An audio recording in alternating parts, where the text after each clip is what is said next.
ರಾಜ್ಯದಲ್ಲಿ ಸಾಲಗಾರರ ಕಿರುಕುಳಕ್ಕೆ ಬ್ರೇಕ್ ಹಾಕೋದಕ್ಕೆ ರಾಜ್ಯ ಸರ್ಕಾರ ಕಾನೂನು ಕೂಡ ತಂತು. ಆದರೂ ಕೂಡ ಅನೇಕರು ಮತ್ತೆ ಆತ್ಮಹತ್ಯೆ ಮಾಡಿಕೊಳ್ಳುವಂತಹ ಘಟನೆಗಳು ಸಂಭವಿಸ್ತಾ ಇದೆ. ಬೆಂಗಳೂರಿನಲ್ಲಿ ಮೀಟರ್ ಬಡ್ಡಿ ದಂಧೆಗೆ ಈಗ ಮತ್ತೊಂದು ಬಲಿಯಾಗಿದೆ. ಸಾಲಗಾರರ ಕಿರುಕುಳಕ್ಕೆ ಬೇಸತ್ತು ಬಸವರಾಜ್ ಎಂಬವರು ಆತ್ಮಹತ್ಯೆ ಮಾಡಿಕೊಂಡಿದ್ದಾರೆ.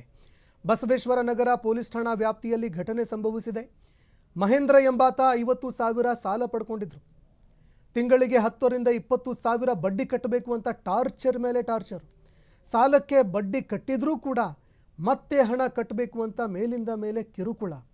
ಮತ್ತೆ ಬಡ್ಡಿ ಕಟ್ಟಲಾಗದೆ ಆತ್ಮಹತ್ಯೆ ಮಾಡಿಕೊಂಡಿದ್ದಾರೆ ಬಸವರಾಜು. ತನ್ನ ಸಾವಿಗೆ ಕಾರಣವನ್ನು ತಿಳಿಸಿ ನೇಣಿಗೆ ಶರಣಾಗಿದ್ದಾರೆ ಬಸವರಾಜ್. ನನ್ನ ಸಾವಿಗೆ ಮಹೇಂದ್ರನೇ ಕಾರಣ ಅಂತ ಉಲ್ಲೇಖ ಮಾಡಿದ್ದಾರೆ. ಡೆತ್ ನೋಟ್ನಲ್ಲಿ ಹೆಸರು ಉಲ್ಲೇಖ ಮಾಡಿ ಆತ್ಮಹತ್ಯೆ ಮಾಡಿಕೊಂಡಿದ್ದಾರೆ. ಬಸವೇಶ್ವರ ನಗರ ಪೊಲೀಸ್ ಠಾಣೆಯಲ್ಲಿ FIR ದಾಖಲಾಗಿದೆ. ನೋಡಿ, ಈ ಮೀಟರ್ ಬಡ್ಡಿ ದಂಧೆ ಆಗಿರಬಹುದು ಅಥವಾ ಈ ಬಡ್ಡಿ ದಂಧೆಕೋರರೇನಿದ್ದಾರೆ ಮೈಕ್ರೋ ಫೈನಾನ್ಷಿಯಲ್ ಸಾಲ ವಿಚಾರಕ್ಕೆ ಸಂಬಂಧಪಟ್ಟಂತೆ ರಾಜ್ಯ ಸರ್ಕಾರ ಸುಗ್ರೀವಾಜ್ಞೆ ಹೊರಡಿಸ್ತ್ರಿ. ಅದಕ್ಕೆ ಸಂಬಂಧಪಟ್ಟಂತೆ ಕಾನೂನು ಕೂಡ ರೂಪಿಸ್ತು. ಆದರೆ ಅದು ಕೇವಲ ಉಪ್ಪು ಖಾರ ನೆಕ್ಕೋದಕ್ಕೆ ಮಾತ್ರ ಈಗ ಉಪಯೋಗ ಆಗ್ತಾ ಇದೆ ವಿನಃ ಇಂತಹ ಮೀಟರ್ ಬಡ್ಡಿ ದಂಧೆಕೋರರು ಅಥವಾ ಯಾರ್ಯಾರು ಮೈಕ್ರೋ ಫೈನಾನ್ಸ್ನವರು ಕಿರುಕುಳ ಕೊಡ್ತಾ ಇದ್ದಾರೆ ಅದಕ್ಕೆ ಕಡಿವಾಣ ಹಾಕೋದಕ್ಕೆ ಸಾಧ್ಯವಾಗ್ತಾ ಇಲ್ಲ. ಮತ್ತೆ ಮತ್ತೆ ಈ ರೀತಿಯ ಆತ್ಮಹತ್ಯೆಗಳು ಬೆಳಕಿಗೆ ಬರ್ತಾ ಇದೆ. ಅದರಲ್ಲೂ ಕೆಲವು ಕುಟುಂಬನೇ ಆತ್ಮಹತ್ಯೆ ಮಾಡಿಕೊಂಡಿರುವಂತಹ ಪ್ರಕರಣಗಳು ಬೆಳಕಿಗೆ ಬಂತು. ಹಾಗಿದ್ರೆ ಈ ಕಾನೂನುಗಳು ಯಾವ ಒಂದು ಘನಂದಾರಿ ಕಾರ್ಯಕ್ಕೆ ರಾಜ್ಯ ಸರ್ಕಾರ ತಂತು ಅನ್ನುವಂಥದ್ದೇ ಇಲ್ಲಿ ಗೊತ್ತಾಗ್ತಾ ಇಲ್ಲ.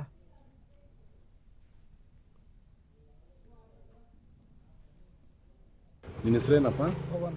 ಪವನ್. ನಿಮ್ಮ ತಂದೆ ಏನಕ್ಕೆ ತೀರ್ಕೊಂಡ್ರು? ತಂದೆ ಮಹೇಂದ್ರನವ್ರ ಹತ್ರ ಒಂದು 50,000 ದುಡ್ಡು ಇಸ್ಕೊಂಡಿರೋ, ಅವ್ರು ಟಾರ್ಚರ್ ಕೊಡ್ತಾಯಿದ್ರು ಫುಲ್ಲು, ಅದಕ್ಕೆ ತೀರ್ಕೊಂಡ್ರು. ಸೂಸೈಡ್ ಮಾಡ್ಕೊಂಡಿದ್ದಾರೆ. ಏನಾಗಿ ತೀರ್ಕೊಂಡ್ರು? ಸೂಸೈಡ್ ಮಾಡ್ಕೊಂಡಿದ್ದಾರೆ. ಅದೇ ಏನಾಗಿತ್ತು? ಅವ್ರು ಮಹೇಂದ್ರನವ್ರು ಟಾರ್ಚರ್ ಕೊಡ್ತಾಯಿದ್ರು. 50,000ಕ್ಕೆ 10,000 ಬಗ್ಗೆ 20% ದುಡ್ಡು ಇಸ್ಕೊಂಡಿದ್ದಾರೆ. ಅದಕ್ಕೆ ತೀರ್ಕೊಂಡಿದ್ದಾರೆ. ಹಿಂಸೆ ಕೊಡ್ತಾರೆ, ಅದಕ್ಕೆ ತೀರ್ಕೊಂಡಿದ್ದಾರೆ. ಮನೇಲಿ ತೀರ್ಕೊಂಡ್ರು? ಹೆಂಗೆ ತೀರ್ಕೊಂಡ್ರು? ನಾಡಕೊಂಡು ತೀರ್ಕೊಂಡ್ರು. ನಿನ್ನ ಹೆಸರೇನಪ್ಪ? ಪವನ್. ನಿಮ್ಮ ತಂದೆ ಏನಕ್ಕೆ ತೀರ್ಕೊಂಡ್ರು? ತಂದೆ ಮಹೇಂದ್ರನವ್ರ ಹತ್ರ ಒಂದು 50,000 ದುಡ್ಡು ಇಸ್ಕೊಂಡಿರೋ. ನನ್ನ ಸಾವಿಗೆ ಕಾರಣ ಮಹೇಂದ್ರ. ದಯವಿಟ್ಟು ಅವನಿಗೆ ಶಿಕ್ಷೆ ಕೊಡಿ. ಪೇಪರಲ್ಲಿ ಬರೆದಿದ್ದೀನಿ, ದಯವಿಟ್ಟು ಅವನಿಗೆ ಶಿಕ್ಷೆ ಕೊಡಿ. ಇನ್ನು ಕೇಳಿಸ್ಕೊಳ್ತಾ ಇದ್ರಿ ಅವರ ನೋವಿನ ಮಾತುಗಳನ್ನು. ನಾಚಿಕೆ ಆಗಬೇಕ್ರಿ ಈ ವ್ಯವಸ್ಥೆಗೆ. ಯಾವ ಘನಂದಾರಿ ಕಾರ್ಯಕ್ಕೆ ನೀವೆಲ್ಲ ಕಾನೂನನ್ನು ರೂಪಿಸ್ತೀರಿ? ಯಾವ ಮುಖ ಇಟ್ಕೊಂಡು ನೀವು ಜನಗಳ ಎದುರಿಗೆ ಬರ್ತೀರಿ? 1, 2 ಇನ್ನೂ ಎಷ್ಟು ಬಲಿಗಳು ಬೇಕು? ಇದೆಲ್ಲವೂ ಕೂಡ ಸಾಂಸ್ಥಿಕ ಹತ್ಯೆ. ಇದು ಸರ್ಕಾರಗಳೇ ಮಾಡಿರುವಂತಹ ಕೊಲೆಗಳಿದೆವೆಲ್ಲವೂ ಕೂಡ. ಕೊಲೆಗಡಕರು ನೀವೆಲ್ಲರೂ.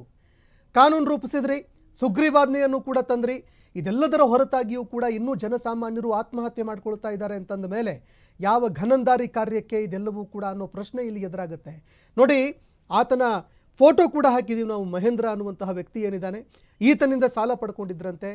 1 ತಿಂಗಳಿಗೆ 20,000 ಬಡ್ಡಿ ಕಟ್ಟಬೇಕಂತ ಯೋಚನೆ ಮಾಡಿ ಪಡ್ಕೊಂಡಿರೋದು ಬರೀ 50,000. ಅದಕ್ಕೆ 20,000 ಸರಿಸುಮಾರು 10 ಲಕ್ಷಕ್ಕೆ ಕಟ್ಟಬೇಕಾಗಿರುವಂತಹ ಬಡ್ಡಿನ ಇಲ್ಲಿ ಕಟ್ಟಬೇಕಾಗಿರೋದು ಕೇವಲ 50,000ಕ್ಕೆ ಅಂತಂದರೆ ಎಷ್ಟರ ಮಟ್ಟಿಗೆ ಜನ ಸಂಕಷ್ಟದಲ್ಲಿ ಜೀವನವನ್ನು ಮಾಡ್ತಾ ಇದ್ದಾರೆ ಅನ್ನುವಂಥದ್ದು ಇಲ್ಲಿ ಗೊತ್ತಾಗುತ್ತೆ. ಈಗ ಮತ್ತೆ ಹಣದುಬ್ಬರ ಏರಿಕೆ ಆಗ್ತಾ ಇದೆ. ಜನ ಮತ್ತೆ ಸಾಲಕ್ಕಾಗಿ ಇನ್ನೊಬ್ಬರ ಎದುರಿಗೆ ಕೈ ಚಾಚ್ತಾರೆ. ಇದಕ್ಕೆ ರಾಜ್ಯ ಸರ್ಕಾರ ನೇರವಾಗಿ ಹೊಣೆಯಾಗಬೇಕಾಗತ್ತೆ. ಕೇಂದ್ರ ಸರ್ಕಾರವೂ ಕೂಡ ನೇರವಾಗಿ ಹೊಣೆಯಾಗತ್ತೆ.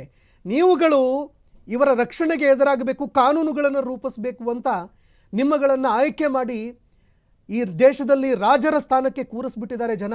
ಈಗ ಗುಲಾಮರಗಿರಿಯಲ್ಲಿ ಬದುಕುವಂತಹ ಪರಿಸ್ಥಿತಿ ಎದುರಿಗೆ ಬರ್ತಾ ಇದೆ. ದುಡಿದ್ರೂ ಕೂಡ ಅದು ಸಾಲ್ತಾ ಇಲ್ಲ ಯಾರಿಗೂ ಕೂಡ. ಈಗ ಹಣದುಬ್ಬರ ಅಂದರೆ ನೀವು ಕೊಂಡುಕೊಳ್ಳುವಂತಹ ಜನ ಏನು ಕೊಂಡುಕೊಳ್ತಾರೆ ಅದರ ಕೆಪಾಸಿಟಿನೇ ಇಲ್ಲ ಜನರಿಗೆ. ಹಾಲು ಕೊಂಡುಕೊಳ್ಬೇಕಾ? ಕೊಂಡುಕೊಳ್ಳೋಕ್ಕಾಗ್ತಾ ಇಲ್ಲ.